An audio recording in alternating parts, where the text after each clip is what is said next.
नायब सिंह सैनी के कुशल नेतृत्व में महिलाओं के विकास और सशक्तिकरण के लिए हरियाणा सरकार ने कई महत्वपूर्ण कदम उठाए हैं। इन प्रयासों का उद्देश्य न केवल महिलाओं को समान अवसर प्रदान करना है, बल्कि उन्हें आर्थिक, सामाजिक और राजनीतिक दृष्टि से आत्मनिर्भर बनाना भी है।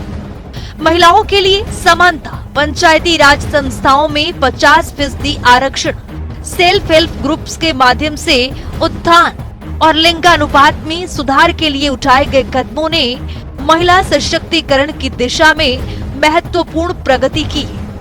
हरियाणा सरकार के प्रयासों का ही परिणाम है कि आज प्रदेश की महिलाएं विभिन्न क्षेत्रों में शानदार काम करके समाज और प्रदेश की उन्नति में सक्रिय भूमिका निभा रही हैं। चाहे वो कृषि हो, उद्योग हो, शिक्षा हो या खेल, हरियाणा की महिलाएं अपने कठिन परिश्रम और समर्पण से नित नए आयाम स्थापित कर रही हैं। कई महिलाएं स्वयं सहायता समूहों में शामिल होकर अपना सक्रिय रूप से योगदान दे रही हैं। हथकरघा उद्योग, सिलाई, कढ़ाई और अन्य हस्तशिल्प कार्यों में भी उनका योगदान उल्लेखनीय है। इस बात की तस्दीक खुद देश के प्रधानमंत्री नरेंद्र मोदी ने अपने लोकप्रिय रेडियो कार्यक्रम मन की बात में की। उन्होंने कार्यक्रम के दौरान हरियाणा के रोहतक जिले के हथकरघा उद्योग का उल्लेख किया है। उन्होंने विशेष रूप से 29 सेल्फ हेल्प ग्रुप की महिलाओं की प्रशंसा की है, जिन्होंने अपने कठिन परिश्रम और समर्पण से आर्थिक आत्मनिर्भरता की ओर कदम बढ़ाया है।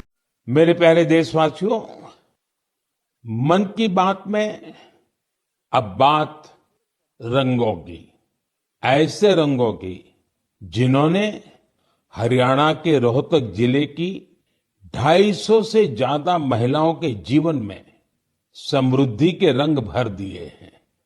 हथकरघा उद्योग से जुड़ी ये महिलाएं पहले छोटी छोटी दुकानें और छोटे मोटे काम कर गुजारा करती थी, लेकिन हर किसी में आगे बढ़ने की इच्छा तो होती ही होती है। इसलिए इन्होंने उन्नति सेल्फ हेल्प ग्रुप से जुड़ने का फैसला किया और इस ग्रुप से जुड़कर उन्होंने ब्लॉक प्रिंटिंग और रंगाई में ट्रेनिंग हासिल की। कपड़ों पर रंगों का जादू बिखेरने वाली ये महिलाएं आज लाखों रुपए कमा रही है। इनके बनाए बेड कवर, साड़ियां और दुपट्टों की बाजार में भारी मांग है। साथियों, रोहतक की इन महिलाओं की तरह देश के अलग अलग हिस्सों में कारीगर हैंडलूम को लोकप्रिय बनाने में जुटी हैं।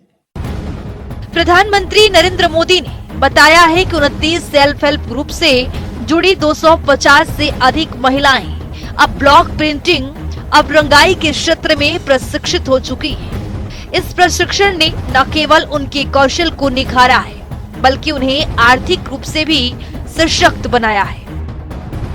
ये महिलाएं कपड़ों पर रंगों का जादू बिखेरते हुए न केवल अपने परिवारों का भरण पोषण कर रही हैं, बल्कि समाज में भी एक प्रेरणा का स्रोत बन रही हैं। प्रधानमंत्री ने इस बात पर जोर दिया है कि कैसे इन महिलाओं ने अपनी आत्मविश्वास और मेहनत से एक नई पहचान बनाई है। उनके इस प्रयास ने ये साबित कर दिया है कि अगर महिलाएं संगठित होकर काम करें तो वे किसी भी चुनौती को पार कर सकती हैं और आत्मनिर्भर बन सकती हैं।